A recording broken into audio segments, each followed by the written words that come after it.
I was really looking forward to speaking with you and telling you a little bit about my trip to Cambodia. I was incredibly proud to represent Gravity and to be able to see the impact of our commitment to child protection in Cambodia. Maybe I could talk a little bit about Cambodia and some of the issues that are facing it, and then I'll tell you a little bit more about the trip also. So, in the 70s, Cambodia was very, very marginalized from the rest of the world. Um, Cambodia got caught in the crosshairs of the Cold War, and it was marginalized by the U.S., by the allies of the USSR, and pretty much everybody else. And this formerly great nation was really turned into a place that was more of just like a brokering chip between this world war that never happened. And through that marginalization, power was consolidated to one person, and in this regime called the Khmer Rouge, and the person named Pol Pot.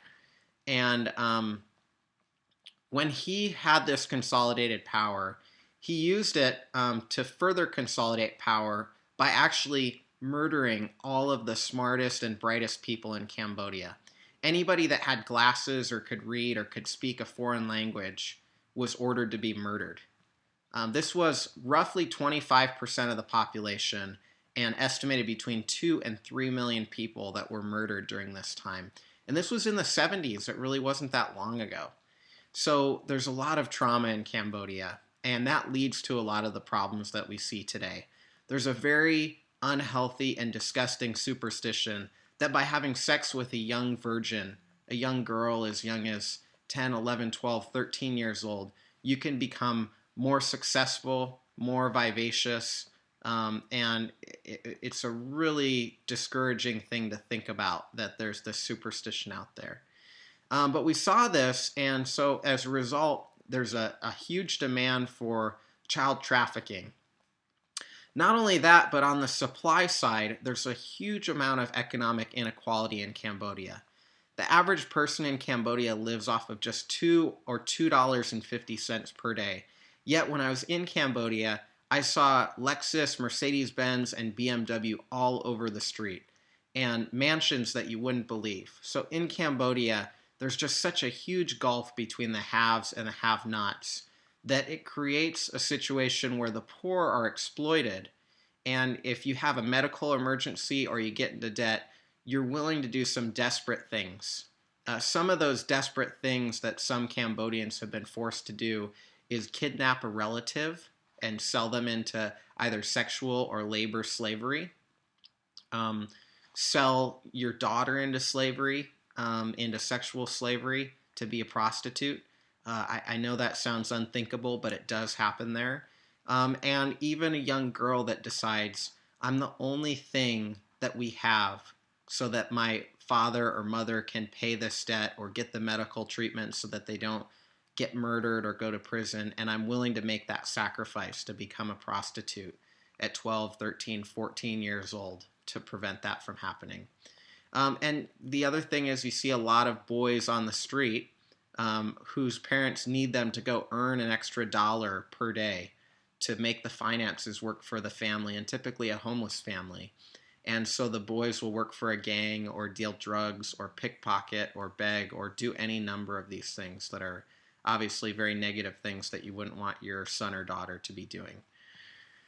So I witnessed all this in Cambodia, and I witnessed how challenging it can be, but there's a lot of very encouraging things that I witnessed as well. There's a woman that I spent a fair amount of time with, about an hour speaking to through a translator. She's 19 years old. She was forced into becoming a prostitute at 14. And she, at 14, was a very highly priced commodity, unfortunately, there in Cambodia, especially as a virgin. People would pay $1,000, $2,000, $3,000 to have sex with a virgin in Cambodia. But unfortunately, over that period of time, and being repeatedly raped, sometimes as many as 5, 6, 7, 8, 9, 10 times a day for years, At 17, she was finally rescued out of prostitution. She spent a little bit over a year in our trauma recovery center in Cambodia.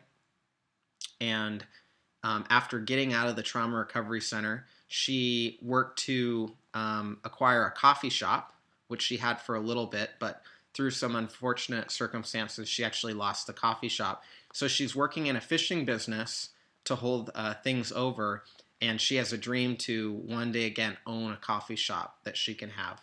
And she's working very hard to that goal. But she had just a glow and a spirit about her that was amazing. And you can see that this is somebody that has experienced the very darkest things that you can experience being a human. And she's come out on the other side of it, and she's got a lot of power and a lot of strength and a lot of determination. She also has a very strong sense of responsibility. She tries to educate other people to prevent that from happening to them. And she also has a huge degree of responsibility to her family and taking care of everybody. Another thing that I saw while I was in Cambodia, there's a farmer that actually has gotten a loan from our partner organization over there. And she has gone from a $2 day income to $30 day income. She has a 6-acre farm now of onions, and she employs 7 people with really great jobs. So I got to spend, again, about an hour with her and some of her employees, and it was really wonderful to see. I also spent several hours with a school for homeless boys. We played soccer together, played volleyball. I was able to see them in the classroom. I was able to see them doing some of their handicrafts that they do to make money on the side. And it was wonderful to experience that time with them, and a real joy to just have fun. And we even had a pizza party afterwards. And these are boys who, prior to being in the school, were working in the gangs on the streets, not going to school. Now they're boarding in the school, and they are getting up to speed so that they can rejoin their peers in the other schools. And that's called the Bamboo Shoot Center. It's very wonderful. The other thing that I witnessed is a lot of community self-organization. I saw a community organize and stage a little mini awareness protest. I say mini, but there were hundreds of kids involved protesting against child labor, child trafficking, and child violence. And it was great to see them stand up. I also saw a village of maybe 75 families organize and form their own community bank. So they would take in deposits, they would lend to other members, and they had their own community health insurance plan also. Each family would donate 50 cents per month to the social fund that they call. And if there were any medical emergencies, the social fund would pay so that the family would not get into these horrible situations with debt where they'd be forced to make these horrible decisions that I alluded to earlier. So it was a very heartbreaking trip, but a rewarding trip as well, and very inspiring.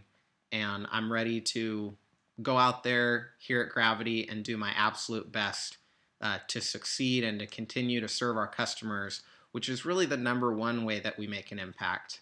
And also, I have a newfound appreciation for what I have, and also for the human spirit that these people could overcome so much and maintain their dignity and maintain their integrity. So I'm really happy to share with you about the trip. I have some photos on my Facebook page if you want to check out some of the photos, including some of the stories I shared today.